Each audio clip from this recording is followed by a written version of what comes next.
زموږ د نننۍ جلسې موضوع معلومه ده چې زموږ مقصد څه دی. زموږ مقصد دا دی دا دومره پښتانه د زرګونو په شان چې دلته راغونډ شوي دي دا نه چاته ښکنځل کوي نه چا له بدې خبرې کوي نه په چا پسې څه وایي. موږ ته د ټولو خلکو احترام کوو، د هرې سیاسي پارټۍ احترام کوو. موږ ځان ته افغانان وایو، موږ ځان ته پښتانه وایو. پښتانه هم کله د چا پسې بدې خبرې نه کوي. د هر چا خور، د هر چا مور موږ خپله خور او مور ګڼو. لیکن دلته خبره دا ده چې دلته به موږ پر ځینو خبرو باندې خامخا مجلس کوو، که په هغه څوک خفه کېږي که څوک به خوشحالېږي. عزیزانو، په دې ریاست کې پښتون قام چې کومه ورځ پاکستان جوړ شوی دی په 1947 کې له هغه نه بعد له موږ سره چې کوم تېری شوی دی، له موږ سره چې کوم ظلم شوی دی، دا پښتون قام وایي د بابړې له واکې یې نه راواخله.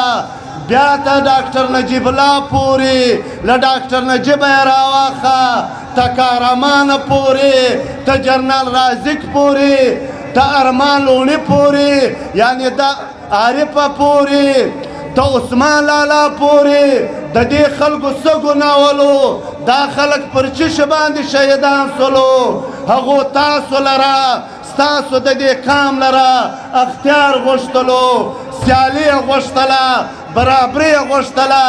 موږ له زرګونو کلونو څخه چې پر دې خاوره پراته یو، د دې خاورو د سرو او د سپینو اختیار به د دې قام وي.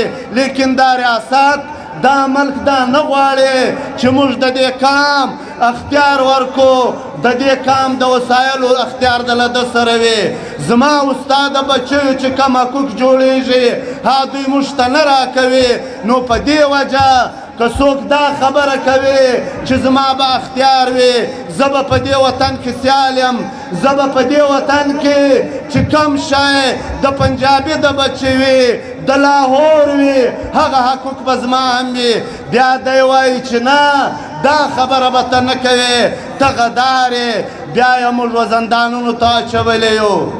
نن زموږ ډېر غیرتي ننګیالی کارمان عارف علي وزیر په جیل کې دی، دا په چشه په جیل کې دی. دغه دا یوه خبره کړې ده چې د پښتون اختیار، د پښتون وطن پر وسایلو اختیار به د پښتانه وي. نو د دې جلسې مقصد او مرام دا دی، نن یې لنډه عزیزانو لنډه خبره به کوو چې علي وزیر په جیل کې دی، اویس ابدال په جیل کې دی، حنیف پښتین په جیل کې دی. دې د چا کور نه دی نړولی، دې توپک پروژه نه ولو، دې د دې شي مخالفت کولو چې دلته ستاسو په دې وطن کې له 80,000 نه زیاته پښتانه شهیدان سوي دي. حساب له موږ سره وکړه په چش باندې د شهیدان کړي دي. بلکې دا ټوټل چې سره واخلې د لر او بر افغان وطن له 50 لکو نه زیاته پښتانه شهیدان سوي دي. ګناه یې سولو، څه یې کړي دي. تاریخونه ته تاسو تاریخونه وګورئ، تاسو په دې ښه خبر یاستو. دلته مشران ناست دي چې پښتون قام له اوله نه تر اوسه پورې په دې وطن کې له پښتون وطن سره ډېر ملکونه همسایه پراته دي. هیڅوک دا نشي ثابتولی چې پښتون وطن په تاریخ کې لا دهشتګردي وکړه، لا یې د چا وطن ونیولو، لا یې د چا بچي حلال کړو، لا یې د چا سره بله داسې ناروا وکړه. لیکن له پښتون وطن سره هر وخت ناروا کېږي. د پښتانه د وطن په پښتانه په وطن کې وینې بهیږي، د پښتنو بچیان حلالېږي، د پښتنو کورونه ورانېږي. نو نن پښتون تحفظ مومنټ دا شی غواړي. بله خبره په دې کې عزیزانو موږ دا خپله موضوع اوږدېږي، ټیم هم نه اخلو. بله خبره موږ د میسینګ پرسن کوو چې زموږ په وطن کې زموږ بچان زموږ ننګالیان دا ریاست پاکستان وړي لیکن پر دې یو جرم نه دی ثابته کړی دوی حق خدا دی د دې ملک آئین دا وایي که څوک مجرم دی عدالت ته به پیښوي که پر هغه یو ګناه ثابته سولو په سپینه ورځ یې پانسۍ کا لیکن زموږ د کام بچان دوی در پدره کړي دي منډې د هغو په انتظار دي په اختر کې جامې نه اغوندي چې زما بچیان به راځي څوک وایي زما ورور به راځي ناوې ناستې دي چې موږ له به خپل ځوانان راځي لیکن دې ریاست پاکستان له موږ سره یو داسې عمل کوي چې دوی دا غواړي چې پښتون موږ ودې ته مجبوره کړو چې دوی د تشدد لاره اختیاره کړي عزیزانو موږ بخپل سلیزه مبارزه کوو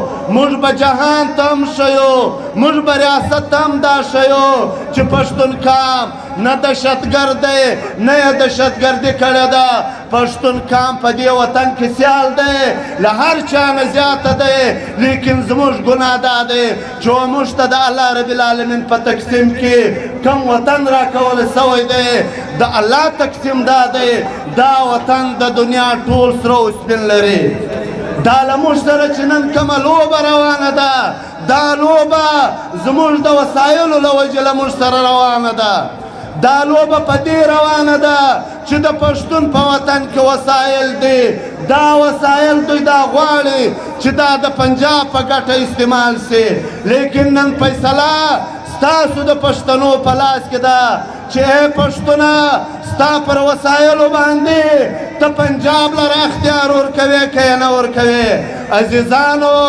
زموږ د دې کام ډېره مجبوري ده چې نن موږ د پی ټي ایم په نمایندګي باندې موږ د خپلو وسایلو مالکان سو موږ د خپل کام د وطن زموږ د خپل کام د وطن چې کومې مسلې دي زموږ ډېرې پیچیده مسلې دي زموږ ډېرې ژورې مسلې دي پر هغو باندې پکار دی چې موږ پر پی ټي ایم باندې خپل اعتماد وکړو تاسو چې نن دلته راغلي یاستو تاسو پر کام ننګ کړی دی تاسو پر دې وطن ننګ کړی دی تاسو پر هغو ځورېدلو پښتنو خوندو مندو باندې ننګ کړی دی چې نن هم دوی ناستې دي چې موږ له به خپل بچیان راځي نو ستاسو وخت نه اخلو ستاسو د خدای کور ودانه کې